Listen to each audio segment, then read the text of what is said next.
Bada bing, bada boom. We're back. Excited for this one. This is going to be a little bit different. We're just going to talk about a player, individual player analysis, Rob Dillingham.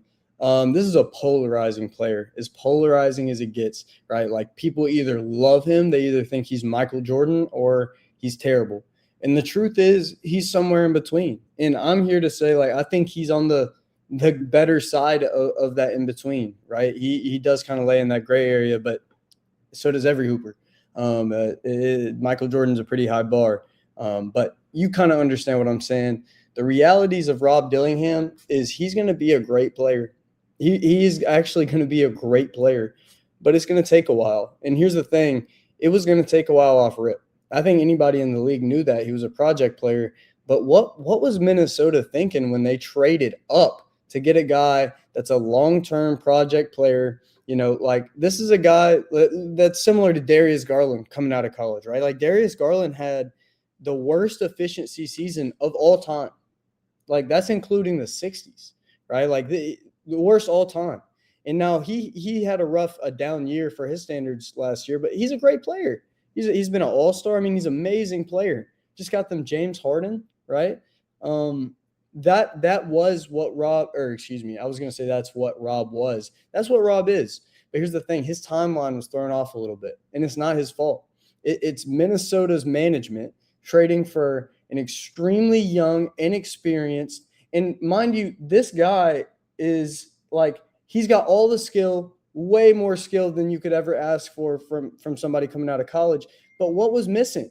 It was his frame. It's the things that make a guy NBA ready, right?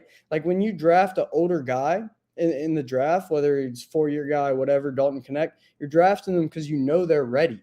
You know they're ready to perform and play, and maybe their ceiling's not as high, but their floor is high.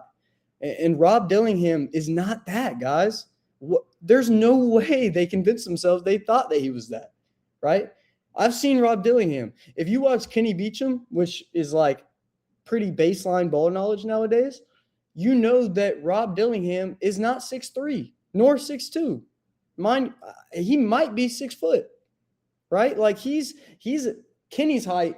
I'm taller than Kenny, and I'm a short dude. I'm 5'9", right? Rob is realistically 5'10", 5'11", but he's a small guy, and he's really, really right now weak.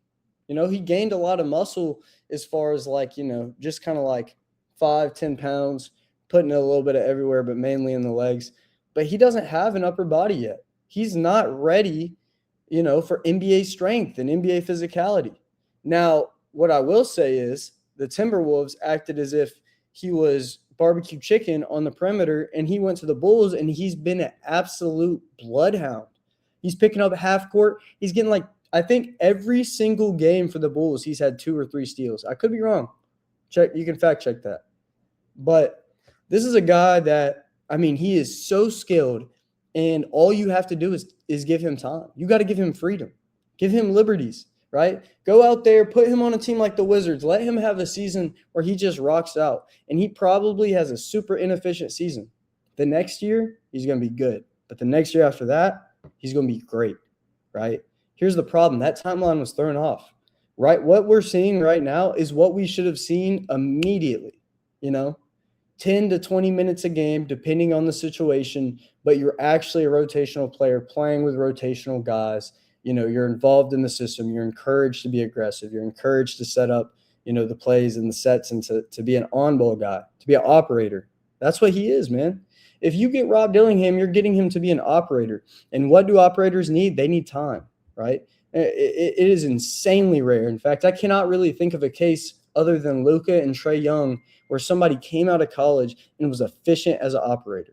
In fact, Trae Young was super inefficient. I don't know what I'm talking about. He was just good.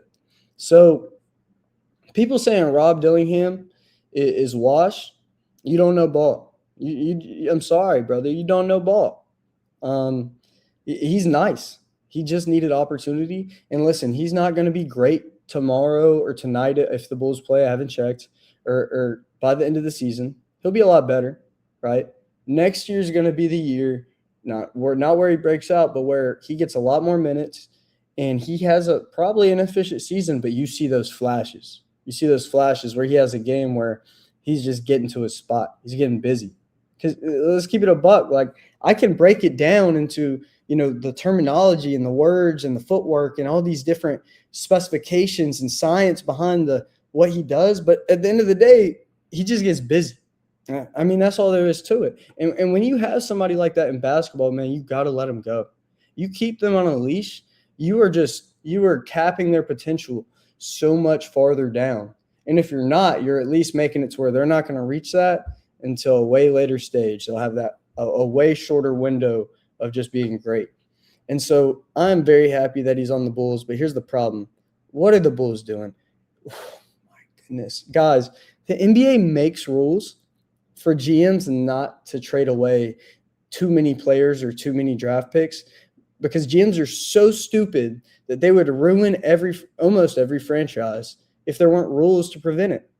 And this is another case where it should be this case. Like, oh man, I mean, I just cannot believe that the Timberwolves did that with a clear mind. But they did get Ayo Dosunmu. Ayo Dosunmu is what they needed all along. A veteran guard who plays defense. He can hit, catch, and shoot threes. He's doesn't need a whole lot of. He's not high maintenance. Let's put it that way, right? But he does the little things. And why did we get an on ball and need the ball in my hands operator, shot creator to go next to the best guy at that in the league? Just stupid on Timberwolves' part. But I had to get that off my chest, boys. That's a little Rob Dillingham talk. Shoot, let me see how long this video is right now. We're 7 minutes. I'm gonna stop this video right here. I'm gonna pause it. We're gonna watch some film, kind of break down what makes him special, right? Like you hear all the other things that are his weaknesses all the time, which a lot of them are very, very, very real, but a lot of them are just not even remotely close to true, right? Like I'm watching the games. He's a very good perimeter defender. Now, is he getting picked on down low? A lot. There's 3 or 4 times a game where he gets isolated, whether it's in the post, high post, or wing.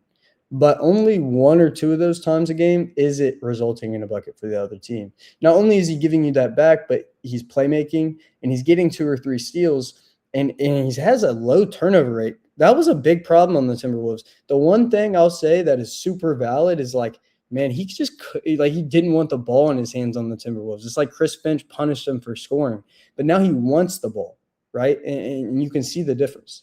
When he plays off of aggressiveness and just he's not thinking, he's reading and reacting, this is a guy that's up there with the best of them in the world.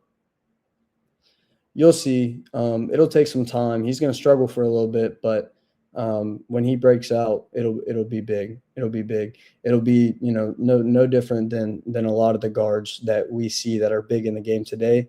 Their early years, just maybe a little bit more exaggerated, a little bit more drastic. So I'm gonna stop this here. We're gonna look into some film, talk about what actually makes him nice, get into like some more of the training side of the game, and the details, the footwork, and all that good stuff. So for my hoopers, this next video, that's what you want to tap into. For my guys that enjoy basketball, shoot, I hope you enjoyed it and hope you agree. If not, get hot in the comments. Appreciate you.